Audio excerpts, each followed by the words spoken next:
So we're just about to see the Treasury of Atreus, or the tomb of Agamemnon, built between 1350 and 1250 BC. And you can see the megalithic blocks here, polygonal blocks along the side here. The fact that there's megalithic blocks like this are very interesting. So that's probably, what, 20 feet long? I would imagine that must be 80 tons. You can see the guy next to it, just to get a sense of scale. I can't get over there, it's just so hectic I can't leave my camera to get a wider shot.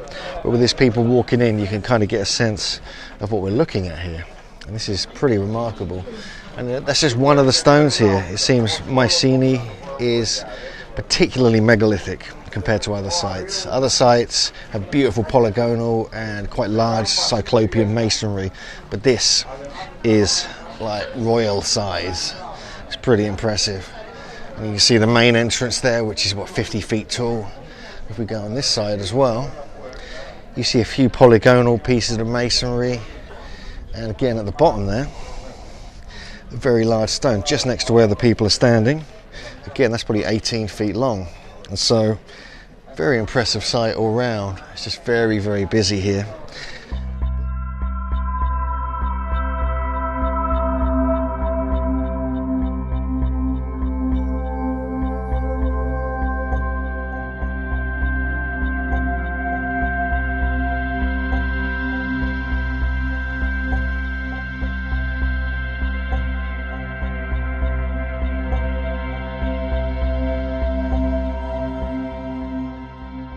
So the quality of the stonework here is quite impressive. We just go up here on the right hand wall of Mycenae in the great Tholos tomb here.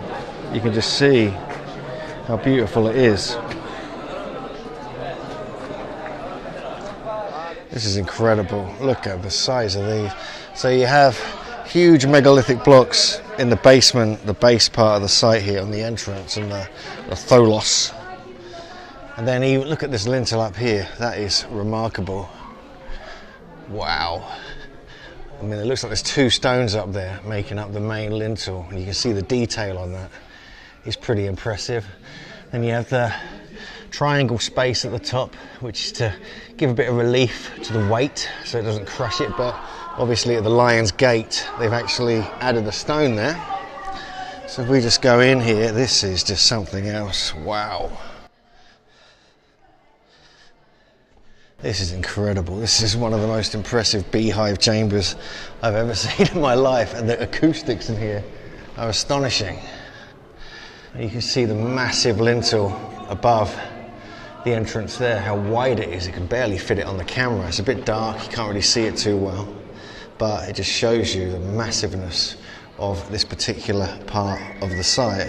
There's a lot of people here. It's a Monday afternoon in early March, so I'm surprised how busy it is. You can just see the design spec here. It reminds me of Santa Cristina Well. The quality of the stonework is really quite amazing.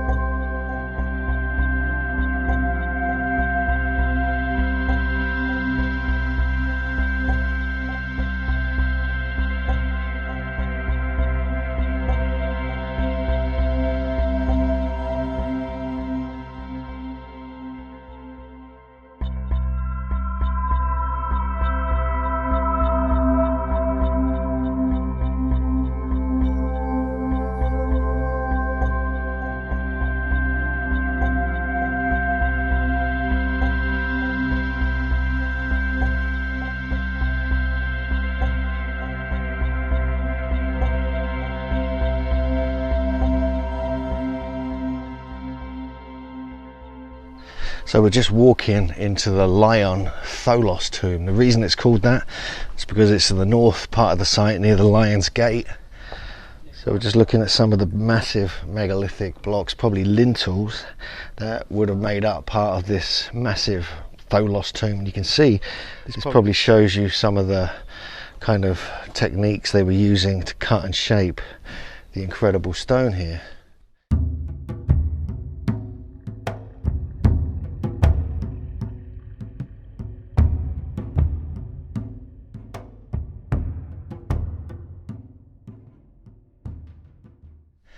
You can just see how high this is. It's like the total height of it would have been about 15 meters, but you can see the massive megalithic blocks making up the lintels here. They're really remarkable.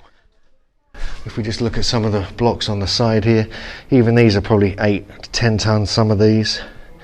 This site does already seem much more megalithic than, like, say, Tiryns or Media and so forth. And we're just inside it here. You can see the smaller blocks making up the inner wall here, which is like goes into the like a dome at the top. If we just walk back, you can just see the size of these here. It's pretty remarkable. So this is already extremely megalithic, and it's like the tomb we saw at Dendra, which is part of the Media complex, and it really is quite amazing.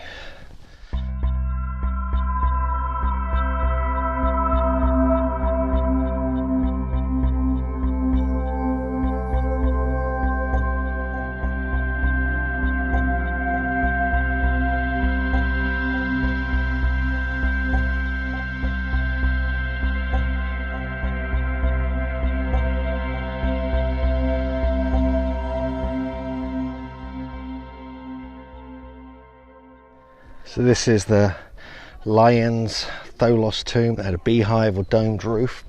And we'll just come back up the top here. We just want to have a good look from above just to get a sense of the scaling. And it would have been up to 15 meters high, above my head height, where I am now. But it's these 4 lintels which I find quite interesting because of the sheer magnitude of them. This is like a different level to Tiryns and other sites. And you can see this one here. It's not just the one stone you think it is. When you look at it, you think it's just one lintel, curved lintel like you find at Stonehenge. Actually, it joins up with the stone behind it. So that is huge. So we're talking at least probably 50 tons. And then you have these huge blocks here, which are not small. So again, we're seeing very good evidence here of Megalithomania at Mycenae here in ancient Greece.